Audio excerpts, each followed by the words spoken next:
Fala pessoal, bom dia, boa tarde e boa noite. Tô testando aí um novo formato de vídeo, vamos ver se fica legal, se dá certo. Feliz ano novo para todo mundo aí. Esse vídeo será postado em várias redes sociais diferentes, né? Então é um vídeo que eu vou procurar falar tanto de filosofia quanto de religião, né? Já vou trazer o esboço para vocês. Aqui a gente começa com o título que vai aparecer aí nas chamadas. O fim do mundo, as ideologias e as nossas concupiscências. Para falar disso, eu vou estar usando um livro de literatura jovem, vamos dizer assim, geek, né? Um livro que fala sobre um mundo de RPG. E a minha proposta aqui é estar trazendo, no caso, nesse mundo, dessa cosmovisão, desse mundo de RPG, a relação que os deuses, né, as essências de cada deuses nesse mundo, né, nessa cosmovisão apresentada nesse mundo imaginário, como elas coincidem com as nossas concupiscências, né, com as nossas vontades desordenadas e como essas vontades desordenadas têm relação com as ideologias que, por fim, causam esse caos que a gente vê por aí e, vamos dizer assim, entre aspas, o fim do mundo, né? A destruição da ordem natural das coisas. Assim como desde o princípio, desde o princípio, depois da criação do ser humano, e o ser humano se desordenou, né? Decaiu, né? Ele rompeu a ordem natural e a sua relação sobrenatural que ele tinha com Deus, com nosso Senhor Jesus Cristo. E assim a gente sofre até hoje, né? Até o dia da nossa ressurreição junto a Ele, né?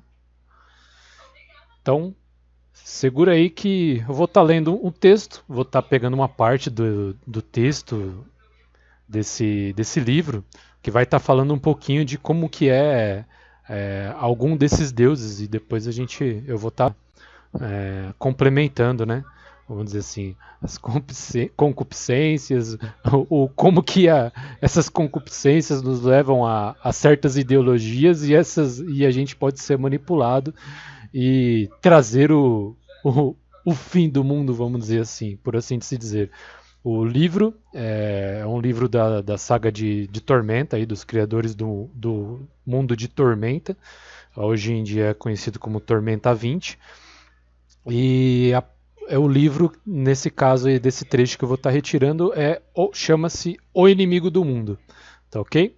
Então, quem for atrás desse tipo de literatura, quem tiver curiosidade, só tenha discernimento, né? Procure separar as coisas, as ideias que estão sendo colocadas ali, né? Principalmente os jovens, eles têm mania de aderir muito fácil às coisas, por causa das próprias concupiscências, aderir a ideologias, transformar em ideias, né? Ideias quaisquer aí, em ideal de vida, né? Então, qualquer literatura que você vai estar absorvendo tem que tomar só esse devido cuidado aí, tá ok? Se você não tem capacidade, se você não se preparou para consumir esse tipo de literatura, então primeiro você se prepare, tá ok? Então segura aí que vou estar passando aqui para a parte, lendo o trecho do livro para depois a gente voltar à conversa aí. O Panteão. Todos já esperavam o vento que, na mesma hora precisa de todos os dias, dobrou todas as folhas de grama no mesmo exato ângulo. Todos sabiam quanto tempo duraria aquele sopro e, depois de alguns instantes, todas as folhas voltaram ao lugar onde estavam antes, ao mesmo tempo. 4 moças de 24 anos lavavam cada uma 10 peças de roupas, pertencentes aos seus 2 irmãos, como faziam todos os dias. 2 de cada lado do rio. Elas sabiam que, depois de 12 batidas compassadas de seus corações, passaria por ali um grupo de 20 gazelas em trote. As jovens cantaram a mesma canção de todos os dias, as vozes em uníssono perfeito, e observaram os animais em sua jornada conhecida. Dentro, em breve, terminariam os deveres ali no rio e voltariam para casa antes da chuva, que caía todos os dias quando o sol se preparava para descer. O rio traçava uma linha reta perfeita no centro exato de um bosque retangular. Um número igual e par de árvores existia de cada lado do rio. Um número igual e par de pedregulhos repousava em cada margem. Um número igual e par de folhas em cada árvore, em cada moita. Não muito longe, depois de um labiríntico jardim de ângulos retos, se erguia majestoso o tribunal de Calmir, o deus da justiça. No centro exato de seu reino, com um número par de torres formando uma estrutura simétrica e perfeita.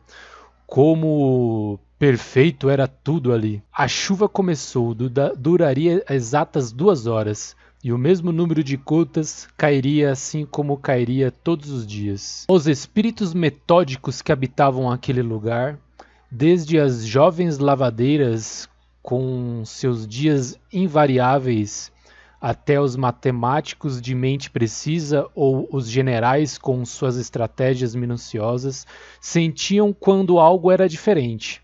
E naquele dia, algo era diferente. Eles sentiam uma perturbação no ar, pois havia no reino perfeito de Calmir visitantes desconhecidos. E pior, um número ímpar deles. Por todo o reino infinito, aquela perturbação terrível inquietou as almas dos mortos ordeiros, mas eles não deixaram que isso abalasse seu cotidiano rijo. Naquele reino havia apenas um centro, apenas um foco de poder imensurável e absoluto, mas os súditos do Deus da Justiça sentiam a presença de outros. Gente nova! Acontecimentos imprevisíveis! Era o suficiente para enlouquecer. Calmir estremecia de leve dentro da magnífica armadura de placas. Sentava-se num trono da melhor pedra e do melhor aço que existia em todas as realidades. Tinha de um lado seu escudo reluzente e largo, e do outro sua comprida espada afiada e cravejada com joias em número par. O Deus da Justiça, o líder do panteão, o rei dos deuses, o juiz divino, era tão afetado pela assimetria quanto qualquer um dos seus súditos, mas não demonstrava fraqueza em meio aos seus convidados. Os deuses estavam ali no tribunal de Calmir. Não se desespere, querido, cantarolou Ina, a deusa da magia. Ele é mesmo assim. Calmir não respondeu, apenas dirigiu um sorriso cortês à mulher de beleza sobrenatural. Ina, na forma de humana voluptuosa, trajava em fiapos de fogo, água, terra e ar, divertia-se em fabricar pequenas fadas. Tentava fazê-las em número ímpar, mas nunca conseguia. Tinha um sorriso inconsequente nos lábios, pintados com diamante líquido, e deixava os longos cabelos de luz voejarem ao redor de seu corpo. Tu mais se importar, garotinho bem comportado, provocou Nimbi, mas ele vai se atrasar. Calmir dispensou o comentário maldoso do deus do caos. Lembrou que Nimbi só estava lá para completar um número bom, par, de deuses no reino. Nimbi respondeu com uma gargalhada, mas a verdade é que ele próprio controlava a agonia que estava sentindo. Sempre que se reunia com Calmir no tribunal, o Lorde Louco precisava contar com todas as forças apenas para sobreviver no mundo ordeiro. A simples existência das quantidades simétricas de pessoas e animais naquele lugar ameaçava o equilíbrio da mente de Nimbi. Ameaçava deixá-lo são. Ele podia sentir o fedor da previsibilidade em cada nascimento, em cada morte, em cada grão de areia que se movia. sempre em linhas retas, em horários determinados, em padrões repetitivos. Sempre após voltar de uma visita ao reino de Calmir, Nimbi se trancava num quarto do seu castelo e chorava. Mas sempre após algumas horas de imersão em pesadelos e autotortura, estava deliciosamente louco de novo. É claro que o ato definitivo de desafio à ordem seria um dia não voltar à insanidade. Os dois deuses trocaram olhares afiados de respeito relutante e decidiram cessar as hostilidades. Cada um sabia que eram igualmente poderosos e igualmente vitais para a existência e não desejavam se destruir. Calmir possuía o tabuleiro, mas Nimbi movia as peças. Lute com ele, trovejou o Minotauro em chamas. Calmir suspirou. Não, Senhor da Força, não haverá lutas hoje. Tauron, o deus da força, bateu na mesa de diamante onde todos se reuniam. Seu punho massivo e flamejante fez rachaduras no tampo, mas estas eram simétricas e em curvas ordenadas. Momentos depois, rachaduras iguais se formaram do outro lado, tornando a peça de novo simétrica. Isso é desrespeito! Bradou Tauron. Inadmissível! Pedir que Rinin não se atrase, sorriu a mulher vestida de luz branca, que se sentava à frente de Tauron. Seria o mesmo que exigir que você se curvasse, meu amado companheiro. As chamas se ouriçaram em volta da cabeça de touro do deus da força, e ele mirou a deusa da paz com vontade de estrangulá-la. Mas, como sempre ocorria, aquele desejo passou. Mará riu de puro deleite. Você é fraca e patética, grunhiu Tauron. Apenas fracos e patéticos toleram o desrespeito. Você tem razão, disse a deusa da paz, com toda a sinceridade. Sou fraca, sou patética, por isso preciso de sua proteção, meu amigo. Era o que sempre acontecia, e Tauron sempre se enfurecia com isto. Mará sempre iria preferir qualquer humilhação à violência. Olhar para ela era quase cegante. Suas vestes eram feitas de luz pura, e embora fosse bela de uma forma simples e humilde, seu rosto franco impelia a compaixão, piedade e outros sentimentos que Tauron preferia ignorar. Calmir sentia a balança divina se equilibrar, como se por um desígnio mais forte do que eles mesmos, os deuses compensavam uns aos outros, e havia, se não paz, ao menos trégua. O inflexível Tauron desperdiçava sua ira na humildade de Mará. A misteriosa e fantástica Wina compensava a simplicidade inocente de Lena, a deusa da vida que na forma de uma criança brincava em um canto do tribunal. Ele mesmo, a mais poderosa força da ordem na existência, encontrava seu necessário oponente na loucura selvagem de Nimbi. Apenas Linhu, o honrado deus dragão dos guerreiros de Tamuha, encontrava-se sem oponente, ainda aguardando Rinin, o trapaceiro, o deus dos ladrões, que era a causa daquela reunião. Linhu, que naquele mundo escolhia adotar a forma de um guerreiro em elaboradas vestes tamuranianas, ainda não tinha dito uma palavra. Afora as longas saudações e demonstrações de cortesia ao anfitrião, Linhu de todos era o mais semelhante a Calmir, e o deus da justiça teria sentido prazer em conversar com ele. Na verdade, Linhu por pouco não era o que era Calmir. Um juiz inflexível, um guerreiro bondoso e eficiente, um general em guerra eterna pelo que era certo. Linhu poderia ter sido tudo isto, se não tivesse escolhido um conjunto tão restrito de regras e valores para si mesmo, e deixado-se moldar a este código até que ambos fossem uma coisa só. Calmir, por mais rígido que pudesse ser, não era tão exigente quanto o deus dragão. Este vivia por um senso de honra que importava mais do que o universo. e apenas um pequeno povo escolhido parecia capaz de segui-lo. Linhu, o dragão de Tamuha, era um dos que tinham se ligado tanto a um pedaço de Arton que praticamente dele pendia a sua sobrevivência. Isto não parecia incomodá-lo. O raciocínio de Linhu era que, se ele próprio não fosse capaz de proteger seu povo, então nenhum deus nem povo mereciam viver. Calmir, do topo de seu poder e de sua posição de liderança do panteão, sentia-se solitário. Nimbi havia presenteado Lena com 2 pequenos dados de 6 faces, feito de madeira de coelho, para que ela brincasse.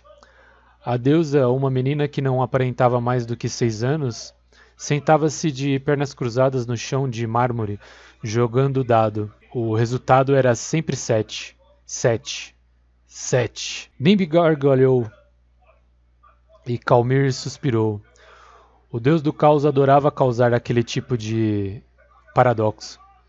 No reino de Calmir, sempre o que tinha a maior probabilidade de ocorrer realmente ocorria. E sempre ocorria o caminho do meio. Não havia variação. Não havia sorte ou azar. O melhor guerreiro sempre vencia uma batalha. Uma proeza muito difícil nunca seria realizada. Uma pergunta simples sempre seria respondida. 2 dados de 6 faces sempre cairiam mostrando o 7. 7. 7. Nimbi assim criava uma corrente de números ímpares, provocando um distúrbio que fazia estremecer cada habitante do reino. Calmir balançou a cabeça com a provocação. Lembre-se que está aqui a serviço da ordem, repetiu Calmir, olhando o rival, para que haja um número par de convivas. Nimbi não respondeu. Entretinha-se em retirar uma das pétalas de rosa, fazendo a assimetria. No entretanto, a flor sempre fazia nascer mais uma pétala, ficando de novo perfeita. Quando você está sozinho aqui, Lena ergueu a cabecinha para falar com o orgulhoso guerreiro prateado. Isto não faz um número ímpar? Wina, flutuando a alguns centímetros de sua cadeira, interrompeu a explicação do Deus da Justiça. Calmir está ao mesmo tempo em todos os tribunais em seu reino, criança. E, é claro, eles são um número par. Lena, de olhos arregalados e boca aberta, como uma criança que aprende, assentiu com a cabeça. Voltou a jogar os dados. 7, 7, 7. Calmir era o único dos deuses que mantinha apenas uma forma. Poderia, é claro, ser representado de maneiras diferentes pelos diferentes habitantes de Arton, e poderia se disfarçar caso desejasse ao mandar um corpo material para o mundo, mas ele mesmo era imutável, apenas o guerreiro em armadura brilhante, ao contrário dos companheiros do panteão, criaturas que tinham formas infinitas para acompanhar seu poder infinito. Calmir era um só, era rei em um posto solitário. Uma pequena raposa de pelo vermelho e branco correu pela grama encharcada. A chuva cessara, depois de exatas 2 horas, e suas patinhas faziam chapinhar a água. Todos os animais dispararam em grupos ordenados, não só porque a raposa estava sozinha, mas porque tinha um fio de pelo a mais do lado esquerdo. Numa vila distante, 14 pessoas desmaiaram. A raposa convenceu um casal de jovens a ajudá-la a passar pelo jardim labirinto. Depois as mentes dos jovens não suportariam a experiência da conversa, e eles iriam esquecê-la por completo. Afinal, somente um espírito lógico poderia vencer o labirinto que cercava o tribunal de Calmir. Nimbi tinha que ser conduzido todas as vezes. A raposa entrou na sala de mármore junto com os deuses. Lorde Trapaceiro! Cumprimentou Calmir fazendo uma mesura cuidadosa. Rinin, o deus dos ladrões, tornou-se um esguio humano de cara branca e vestes coloridas. Seu chapéu com guizos chacoalhava enquanto ele dançava pelo ambiente simétrico, dirigindo um cumprimento elaborado a cada deus. Oh, que alegria! Que felicidade sem par! Rinin cabriolava entre os deuses. Desculpem-me se os fiz esperar. Perdão, não espero nenhum. Puxou um buquê de margaridas azuis, mas como desculpa uma flor para cada um. Chega de tolices, bradou Tauron. Renin deixou cair o buquê e levou as duas mãos ao rosto, enquanto se afastava aos pulinhos do deus da força. Escondeu-se atrás de uma cadeira e ergueu a cabeça com um ar afetado de medo, espiando por sobre um encosto de pedra. 1000 desculpas, 1000 perdões, 1 milhão de chibatadas para este bobo, choramingou Renin. Pelo crime de fazer esperar lordes tão importantes.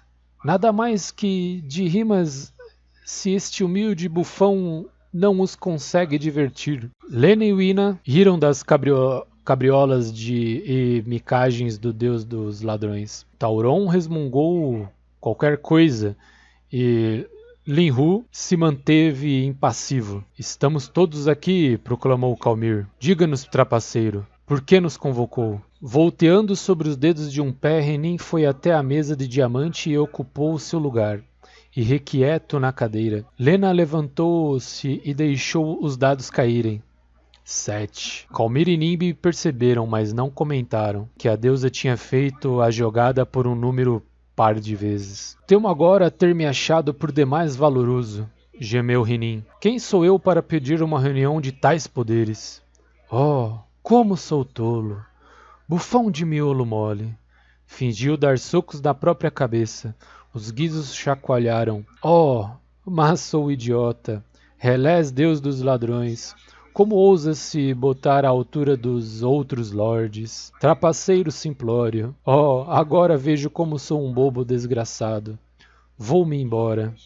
Renin fazia gestos teatrais e chegou a se levantar da cadeira, mas ouviu a voz de Linhu. Sente e fale. Gelou da cabeça aos guizos. Fez um muxoxo e sentou-se. O que venho aqui lhes falar, meus senhores, meus lordes, meus reis, meus mestres.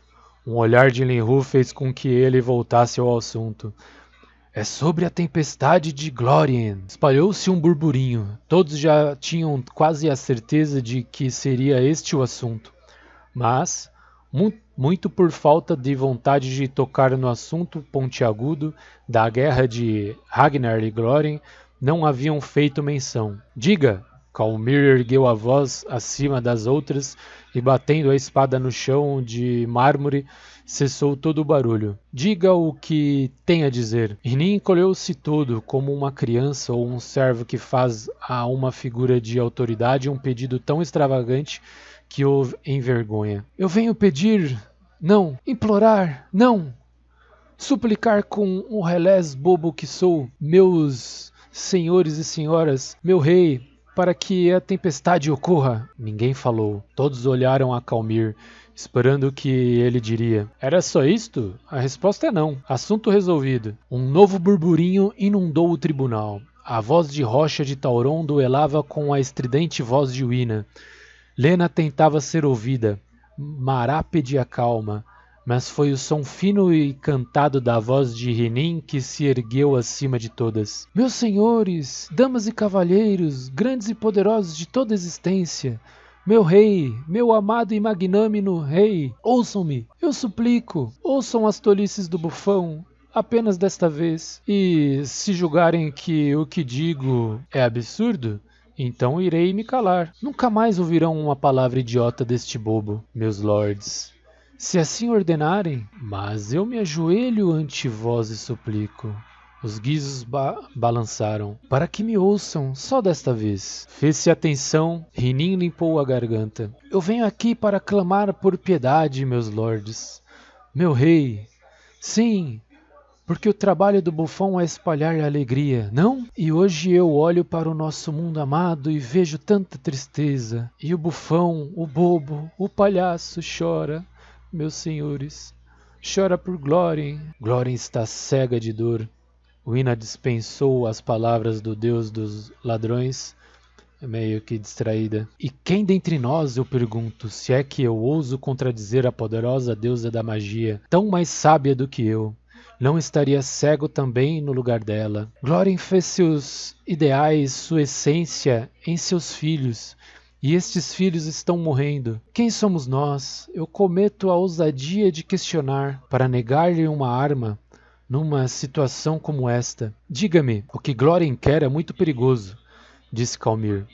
É algo que não conhecemos, que está além de nosso controle. Ninguém sabe o que a tal tempestade pode fazer. É algo fácil detê-la. Tudo depende de um grupo pequeno. Nimbi tremia de antecipação. Mal podia conter os tiques no rosto e as mãos irrequietas. Sim, é claro. Renin afetou uma expressão muito séria, espremendo os lábios em um bico. É claro que eu não ouso, nem das mais abissais profundezas de minha tolice, contradizer a sabedoria do rei dos deuses, do líder do panteão, do deus da justiça. Foi cortado por Tauron, de Calmir, um sorriso amarelo. Mas Wina bufou e revirou os olhos. Ouçam-me, é só o que peço. Ouçam-me. Alguma vez já pedi uma reunião desse tipo? Realmente o Deus dos Ladrões nunca havia chamado seus companheiros para qualquer tipo de deliberação. E fiz questão que falássemos aqui, no lugar de poder do Deus da Justiça, para que a justiça prevalecesse sobre as idiotices deste bufão. Empertigou-se e continuou. Sei muito bem que é algo perigoso, mas são ainda piores as alternativas. E a tempestade pode ser maravilhosa. Vejam. Tauron interrompeu de novo. Eu digo que vem a tempestade, proclamou. Os outros deuses miraram-no com bocas pendentes. Tauron não se esquivava do perigo. Se não formos fortes, não somos deuses. Que venha a tempestade e que morra quem tenha de morrer, é o que eu digo. Oh, mas que alegria! Renin bateu palmas. É claro que um bobo covarde como eu não poderia ter pensado como o poderoso Tauron. Mas que bom que concorda comigo. Agora tenho um aliado de valor. Não escutem a mim, senhores e senhoras, que sou um bobo, fraco. Escutem o forte Tauron. Lena se apoiou na mesa, descansando o queixo sobre os antebraços cruzados. Nada que cause a morte é bom. Até para os outros deuses era inquietante ver uma criança tão pequena falando daquele jeito. Já houve mortes demais. Chega. Mas minha doce sábia e tão querida e generosa Lena. Renin despenteou o cabelo da deusa da vida, que recebeu o afago com uma careta. Já há guerra, já há mortes. Podemos deixar que Glórien use a arma? Fez um sorriso franco ou um exército? Lena voltou a se sentar para trás. O que Renin falava tinha um sentido. Se a guerra não pudesse ser evitada, então que ao menos se diminuísse o sangue. Não precisaria haver um exército de elfos. Afinal, era uma boa ideia. Wina leu o rosto da deusa criança e balançou a cabeça em desaprovação. A inocência e simplicidade da deusa da vida provocavam engulhos na exuberante e sobrenatural deusa da magia. E ela não se surpreendera ao vê-la se deixar levar pelas palavras do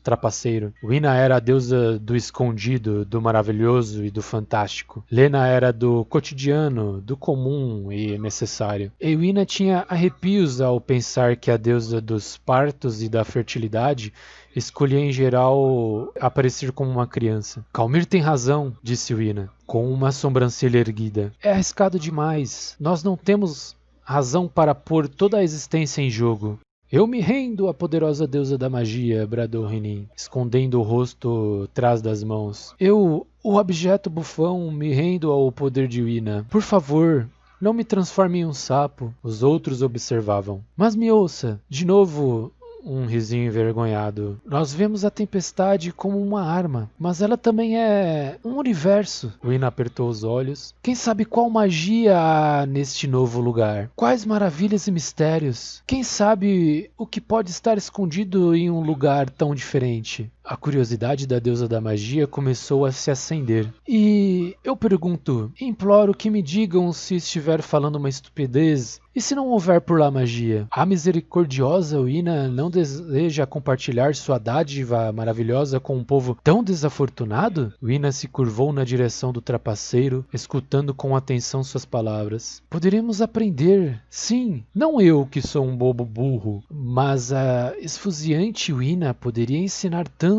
Não deseja ensinar a este povo infeliz a magia tão esplendorosa? Nos olhos de Wina havia 2 pequenas estrelas. Cala-me se falo bobagens, minha senhora. Você fala com sabedoria, sorriu a bela deusa. Iremos compartilhar nossas dádivas. Ou eu irei ao menos, mesmo se estiver sozinha. Rina empinou o nariz, altiva e desafiadora. Oh, mas tenho mais sorte do que mereço.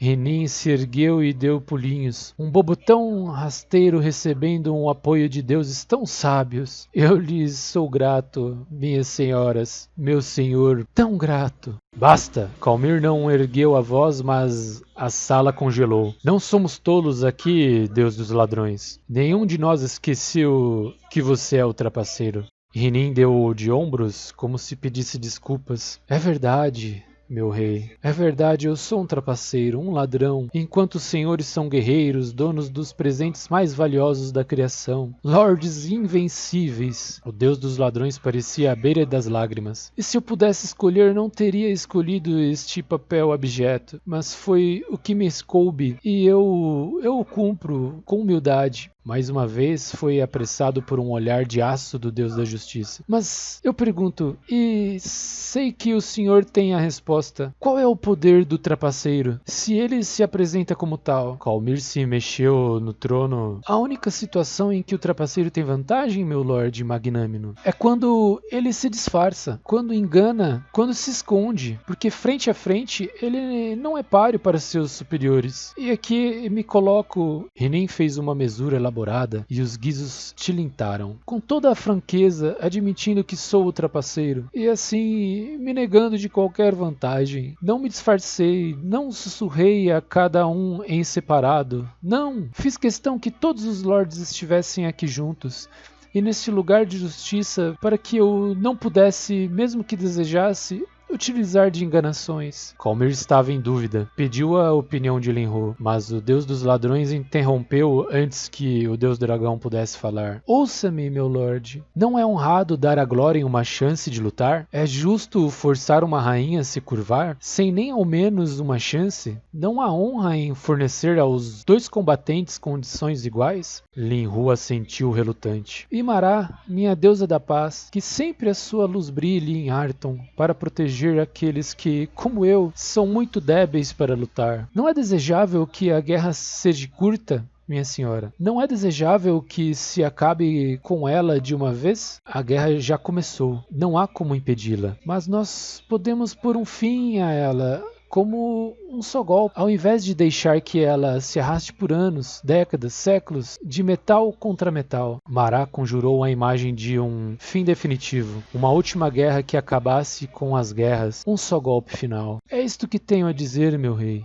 Rinin curvou-se até que seus guizos encostaram no chão. Se estiver falando tolices, digam-me. Eu sairei daqui sem mais uma palavra. Calmir segurava o queixo, sentia a borda dura do seu escudo reluzente. O que pensa, Lorde Louco? Disse o Deus da Justiça. Nimbi dividiu seu rosto com um sorriso. Estou aqui apenas como ouvinte. Calmir suspirou, olhou em volta, viu as caras resolutas e o bobo se humilhando. Talvez não fosse de todo ruim. Então sentiu algo estalar dentro de si. Rinin voltou com sua cantilena, mas ele não mais ouvia. Ele fora o tolo. Quase caíra. No reino da justiça sempre ocorria o mais provável. O melhor guerreiro vencia a batalha.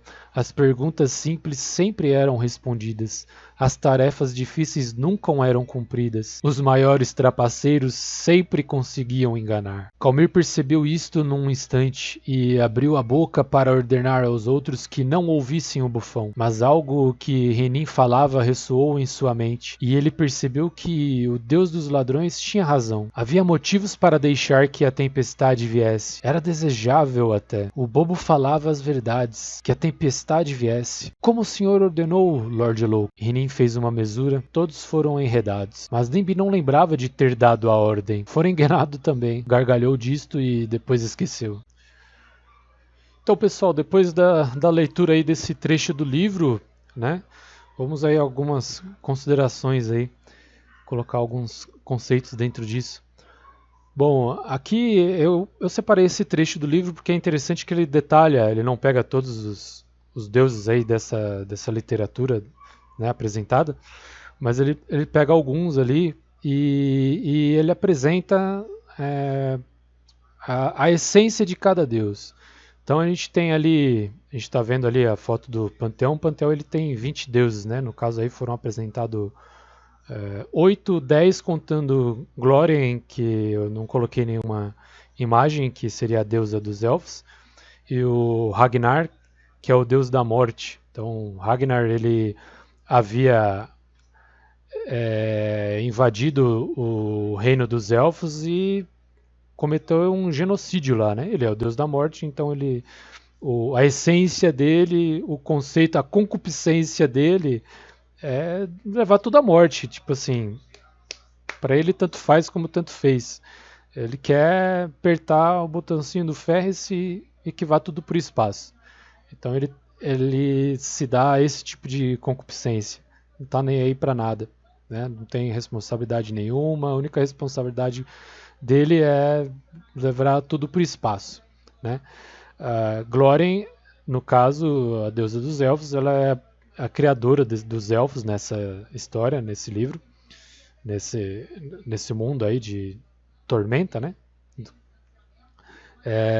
Então ela é criadora dos elfos, né? Dos seres, é igual do Senhor dos Anéis, né? Mesma ideia, né? Dos elfos do Senhor dos Anéis, que é mais famoso aí, né? Mais conhecido. Então ela seria a deusa criadora. E tendo sido ofendida por Ragnar, o deus da morte aí, vendo seu povo sendo trucidado, ela vai procurar uma arma para tentar combater isso daí, combater o deus da morte. Ela estava se vendo sem modo de proteger o seu povo. Então o que ela amava era o povo dela, a criação dela, os elfos no caso. E ela faria de tudo, a concupiscência dela no caso aqui seria fazer qualquer coisa, né, aderir a qualquer coisa, a se agarrar a qualquer ideia que combatesse, que vingasse o que Ragnar fez e que defendesse os seus filhos aí, no caso os elfos, a ponto de ela querer que a Tormenta, que eu estou colocando algumas imagens aí, a Tormenta, que seria algo vindo de outro mundo, de outra dimensão, de um plano diferente do mundo de Arton. Arton é o local onde ficam esses deuses e todas as criaturas aí do mundo até então conhecido. A Tormenta seria uma coisa invasora que vem de outro local, de outro plano, de outra dimensão, de outros mundos, e que ela vem e destrói tudo. Né? Só que até então os deuses não sabiam disso. Né? Todos os deuses não sabiam disso, mas no caso Glórien, ela sabia do potencial que a Tormenta tinha, que a tempestade, ela se movia primeiro como uma tempestade, uma grande tempestade vermelha, e ela queria usar essa tempestade para arrasar as tropas de Ragnar. Né? Então aqui tem umas fotos, a Tormenta, ela se apresenta como criatura, né, vamos dizer, como tipo de insetoides. Né? Tem umas figuras aí, insetoides ou aberrações, mutações genéticas e coisas do tipo, né? Então seria um tipo de transformismo, né? Então uma ordem que se tem das coisas, essa ordem ela é totalmente desfigurada para uma coisa totalmente que não tem sentido, né? Tanto que essas criaturas dentro dessa literatura, ela não tem, aqui tem essas imagens, só que são ilustrações, mas ela não tem, o conceito dela é que ela não tem o lado da frente, não tem as costas, não tem um rosto, o rosto dela está em todas as partes, os olhos estão espalhados em todo o corpo, as partes que a gente tem, o nosso conceito de partes do corpo estão tudo desordenadas, né? As criaturas que vêm junto com essa tempestade vermelha. Né? Então, primeiro, o que acontece primeiro é essa relação aí, dessa briga desses dois deuses e os seus seguidores, né? E essas concupiscências aí apresentadas. Então, Glórien é como se ela, mesmo sem saber de todo o potencial da Tormenta, ela quer abrir ali o inferno para derrotar o seu rival. Então ela se propõe, ela se deixa abrir até os portões do inferno para poder se vingar do seu rival, certo? Depois aqui que eu vou, depois dessa introdução aqui que eu vou comentar, vou lembrar aqui de Calmir, né, onde que é a reunião é feita lá, no plano, né, do Deus da Justiça. Então, nessa literatura tem o mundo, né, comum, e tem os planos dos deuses, outros locais que estão acima, como se fosse o céu, que a gente diz no conceito cristão. O céu é aonde está Deus. Agora, aonde está Deus, a gente exatamente não tem um lugar onde que apontar. O céu é uma analogia para dizer que Deus está acima é grandioso, está acima de tudo, é imensurável, né? É onipresente, é onipotente, onisciente, ele está totalmente acima de toda a criação, né? Então aqui é usado na linguagem, é uma analogia, é usado os planos, né? Então, dentro do plano da justiça, Calmir é quem está acima de tudo que é justiça, no plano elevado, no céu, entre aspas, da justiça. São vários céus ali distribuídos. São conceitos da gnose, né? De algumas vertentes gnósticas que separam esses conceitos, separam as coisas por princípios, por essências e colocam cada coisa no seu canto. Aí daí que vem a ideia de astrologia, todas essas crendices que tem, vem baseado de conceitos do gnosticismo, né? E aqui a gente vê, através dessa pragmaticidade que cada deus tem, né, a concupiscência que eles derivam. E através dessa concupiscência, uma ideologia que se cria em cima dessa concupiscência, e que no final das contas, cada concupiscência, cada ideologia que é criada dentro da concupiscência que cada um tem, acaba corroborando que o inimigo do mundo, que é o nome do livro, e que representa a tormenta, né, essa tempestade aí que vem e acaba com todo o mundo, ela é uma destruidora de mundos, né, ela corrompe todo mundo, é uma destruidora de mundos, ela acaba trazendo o fim do mundo, né? Vamos trazer em outros conceitos. Em uma analogia breve, é como se nós mesmos, né, após o pecado original, a concupiscência nossa, concupiscência de Adão e Eva, que gerou o pecado original, e depois todos os seus descendentes até chegar a nós, as concupiscências que nós não tratamos, as concupiscências que nós não colocamos no colo de Deus para que sejam transformadas e que nós não procuramos nos esforçar, tudo isso colabora que a gente cada vez decaia mais, né? Nós não podemos nos salvar por si próprios, né? Quem nos salva é Deus, quem nos salva é nosso Senhor Jesus Cristo, através da sua graça, da sua vinda, morte, ressurreição, do seu poder, né? da nossa entrega sincera a Ele, mesmo que nós tenhamos momentos de queda, mas nós sempre, como foco é Ele, o final, nosso fim último é buscar a Ele, porque nele nós encontramos a salvação. Então, nesse mundo aqui, é um mundo imaginário, é um mundo completamente baseado numa cosmovisão gnóstica, então só existem as concupiscências, né? Findado em cada deus, que no final das contas vai criar a sua ideologia, baseado na concupiscência de cada deus, de cada essência ali, de cada deus. E como eu disse, essas coisas acabam fazendo essas concupiscências, essas ideologias criadas, que a ideologia quem vai seguir são os seguidores de cada deus, né?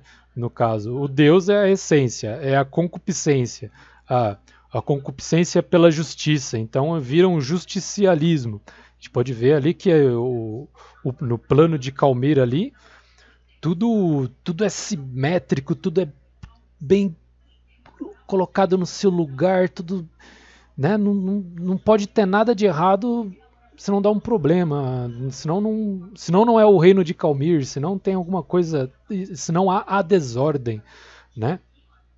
É como que a gente pode colocar aqui como exemplo, é como o, o próprio exemplo dos fariseus, né? Os fariseus tinham uma questão do método que aí a gente pode usar também aqui, trazer, aproveitar, como Calmir e Linhu, eles são bem próximos nessa questão, só que Calmir ele é mais na questão de uma ordem das coisas em si.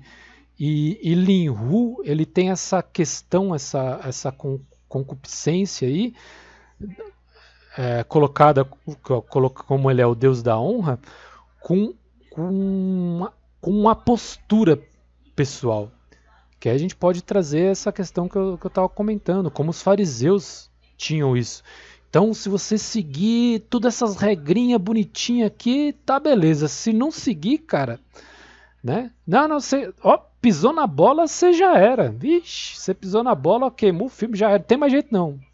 Então, Linhu caía para esse lado. Calmir mais numa questão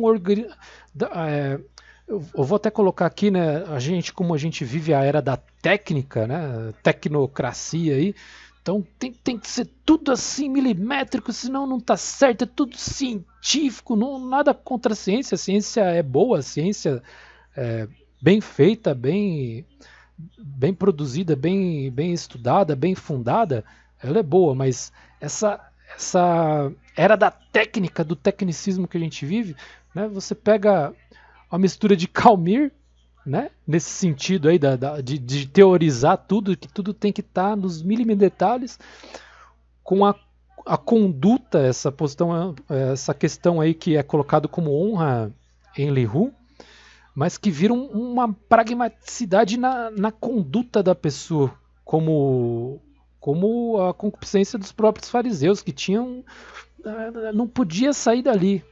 E a questão não é que as regras eram ruins, que nem no caso dos judeus. Vou colocar só os 10 mandamentos. Não é que seguir os 10 mandamentos. Não vou nem falar das leizinhas judaicas, que isso aí é do próprio povo. Não tem a ver com o que Deus pedia, mas com as coisas que o próprio povo criava, como se fossem leis civis próprias. Mas vamos colocar aqui os 10 mandamentos que nós cristãos procuramos seguir também. Então, se você sair dali, já era, não tem mais jeito. Não, em nosso Senhor Jesus Cristo, nós que somos católicos especialmente, né, a igreja aí de 2000 anos aí de Cristo, nós temos sim, nós nos batizamos, mas nós ainda, nesse caminhar que a gente tem, né, nesse progresso para nosso Senhor Jesus Cristo, né, de encontro, de buscar o encontro a Ele, nós temos o sacramento da confissão dos pecados, né, para estar limpando esses erros que nós temos. Lógico que a gente tem toda uma questão social que a gente tem que acertar, dependendo dos nossos erros, a gente tem essa questão que a gente tem que resolver com as pessoas também, né? De alguma forma a gente, no mínimo, pedir perdão. Mas em nosso Senhor Jesus Cristo, através dos sacramentos que Ele deixou para a igreja, a gente tem esse regresso ao estado de graça. O que nessas singularidades aí, nessas questões aí dessas concupiscências, fica bem mais difícil, é uma coisa mais rígida. Lógico que no contexto da literatura, o pessoal que desenvolve, no caso, essa literatura de Tormenta, desse jogo, eles podem mudar do jeito que eles quiserem. Como eu disse, como é fundado em conceitos do próprio gnosticismo, eles podem ficar evoluindo quantas vezes eles quiserem e mudarem todos esses conceitos quantas vezes eles quiserem. Porque o evolucionismo ele vem de um conceito gnóstico, né? Essa questão de ficar se transmordificando não é um progresso igual eu citei agora há pouco, é um progresso em encontro a nosso Senhor Jesus Cristo na santidade, buscar a santidade, buscar a perfeição junto a Ele. Não perfeccionismo tecnicista, é a perfeição junto a Deus, buscando a Deus, restaurar buscando a Ele para que um dia nós sejamos ressuscitados junto a Ele, restaurando assim não nós, mas ele restaurando assim, num dia que só Deus sabe, toda a ordem natural e sobrenatural que o ser humano ele esmigalhou, né? Em todo o processo até hoje, né? Então, aqui eu apresentei aí o Linhu e o Calmir nesse sentido. E é bem interessante ali, que nem o Rinin, que é o deus dos ladrões, né? Aí lembrando um trecho bíblico, né? Diz que o demônio veio para enganar e matar, né? Tirar as pessoas do caminho. Rinin ali, ele tá bem nesse sentido aí, né? Essa essência de Rinin. Ele corrompeu ali, fez de bobo todos os deuses. E ele usou a concupiscência de cada deus para entrar na mente deles, ou seja, ele conhecia muito bem a essência de cada deus, conhecia a ideologia que se gera, que é gerada, que os devotos ali, os seguidores de cada deus, que eles seguem. Então ele tinha todo esse conhecimento, assim como o demônio, para tentar enganar a Jesus, né? Na tentação no deserto, ele conhecia a Bíblia. Né? Aí é outro sentido. Então ele conhecia a Bíblia e tentou ali enganar Jesus. Lógico que ele não vai conseguir enganar Jesus, porque Jesus é Deus, é a segunda pessoa da Santíssima Trindade. Mas aqui, no caso, né, Rinin, fazendo uma comparação aí, ele nesse analogia que eu vou colocar ele como um demônio propriamente dito, ele usou todas as concupiscências de cada deus. Então, na tradição cristã, a gente vê o demônio usando as coisas de Deus, a Bíblia, né, a tradição ali que Deus deixou para a gente ter um mínimo de um conhecimento ali teórico das coisas. Quem vai nos ensinar depois a igreja e os seus sábios, as pessoas preparadas para isso, quem se prepara para isso. Mas na Bíblia a gente tem ali uma luz já de Deus. Então o demônio ele vai lá e usa das coisas de Deus para tentar enganar Jesus. Mas como Jesus é a segunda pessoa da Trindade, ele é Deus, ele não pode ser enganado. Aqui, Rinin, ele usa das coisas da concupiscência, né? Das coisas de cada Deus com D minúsculo aí, das coisas de cada Deus, da essência de cada Deus, da concupiscência, como eu coloquei aqui, essa analogia de cada Deus, para enganar cada um. Então, do Deus da justiça, ele vai tentar ali toda aquela malandragem, todo aquele jeito, ele se faz de coitadinho, ele, não, eu sei que eu sou um bufão, eu sei que não sei, eu sei que eu não presto, tal. Então ele vai usando de vários artifícios para conquistar todos os deuses ali.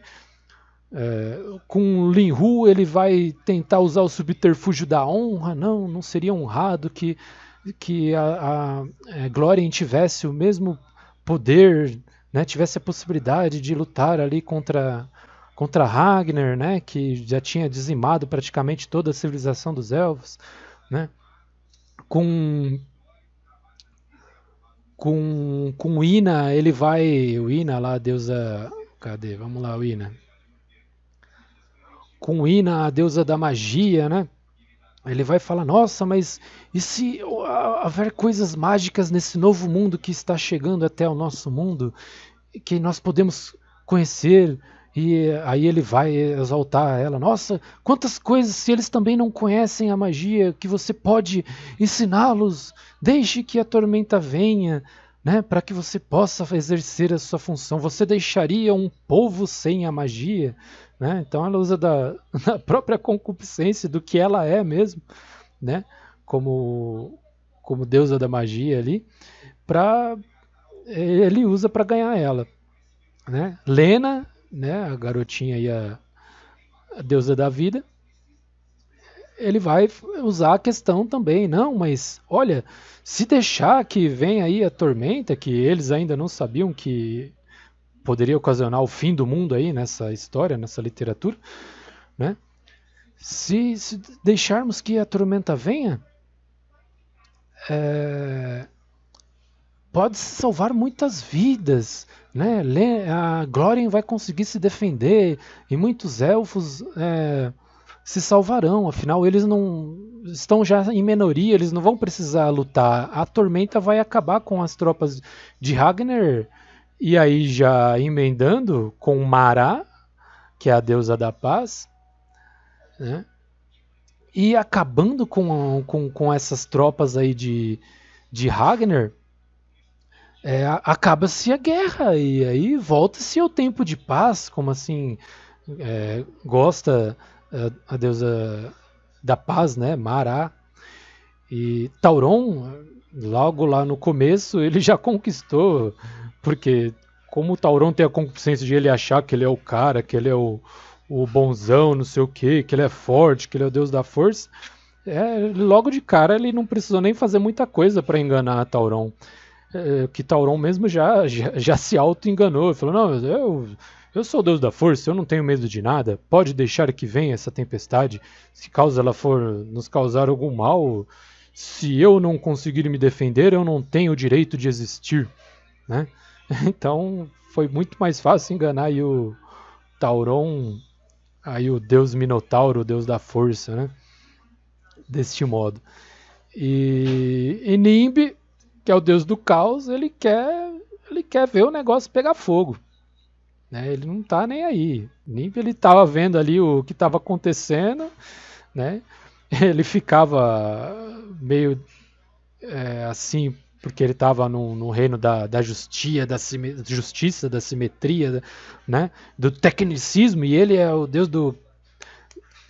O importante é estar tudo bagunçado, que ele se adapta, não sei o que e tal. Então ele tem essa concupiscência de uma outra forma, uma forma um pouco parecida que Ragnar é o deus da morte, mas um pouco parecido de Ragnar, que Ragnar ele que morra todo mundo mesmo, eu não tô nem aí, ele quer que tudo vá para a morte, né?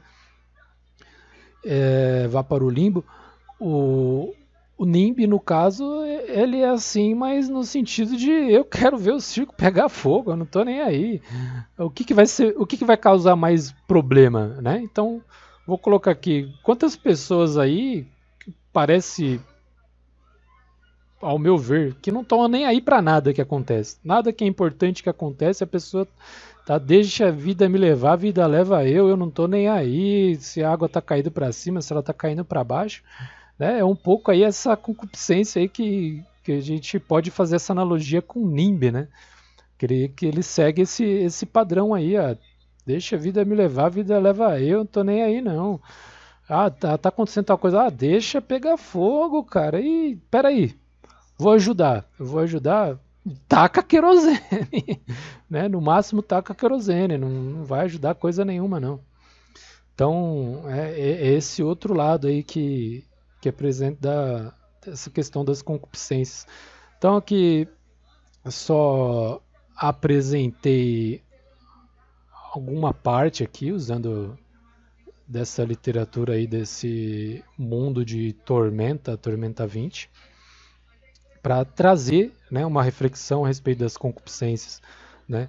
E como essas concupiscências, algumas pessoas que às vezes têm mais capacidade intelectual criam ideologias em cima de concupiscências que a gente pode observar, parar e observar, refletindo, observar como que isso acontece.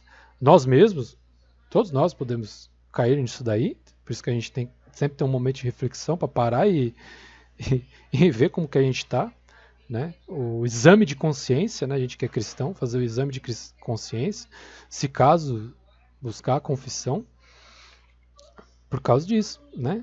Através das concupiscências, nós podemos criar ideologias, soltar ela no mundo, enraizar um monte de pessoa dentro de conceitos e ideias aí abstratos e esquecer que o que é real de fato, o que é mais importante, né? Nossa salvação em nosso Senhor Jesus Cristo, né? Isso é o que importa, né? Podem falar o que falar por aí. A nossa missão aqui na Terra, após o acontecimento do pecado original, é buscar a nossa salvação. Todas as outras coisas que nós podemos fazer na nossa vida diversão, o trabalho, nossos compromissos, isso aqui que eu estou buscando fazer aqui no momento, esse diálogo aqui, né? A gente tem que buscar fazer de modo sadia e não perder o foco. O foco é a nossa salvação, o foco é nosso Senhor Jesus Cristo.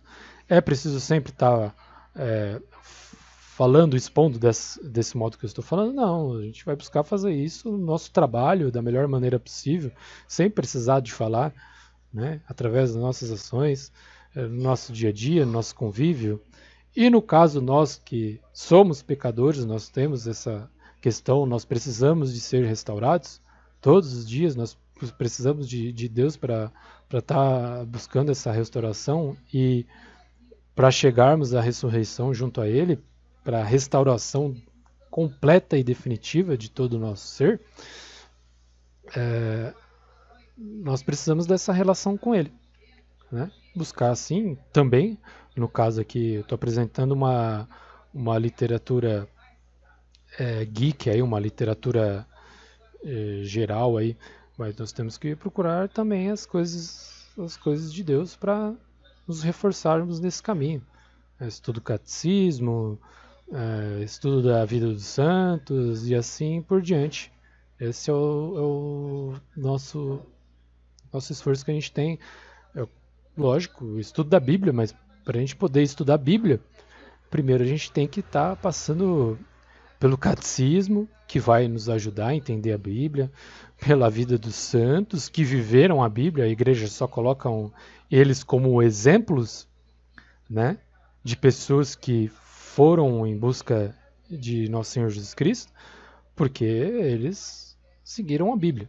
Então, através de todas essas questões, né, da tradição da igreja, de tudo que a igreja tem, a gente pode buscar o caminho, né? Como mesmo disse, ele é o caminho, a verdade e a vida, certo? Então, finalizando aqui esse vídeo, provavelmente ficou muito grande, porque primeiro eu tive que contar aí a história, para dar uma introdução no que ia ser falado. Mas é isso aí, espero que todos gostem. Se foi útil para vocês gostarem, compartilhem, comentem aí nas redes sociais, onde forem distribuídos. Deem dicas aí de como a gente pode estar fazendo alguns vídeos, de alguns temas também, né, dentro da minha capacidade. Vou tentar estar trazendo aqui dentro das opiniões aí, dos comentários de cada um, beleza? Um abraço a todos, fiquem com Deus e até mais. Bye, bye.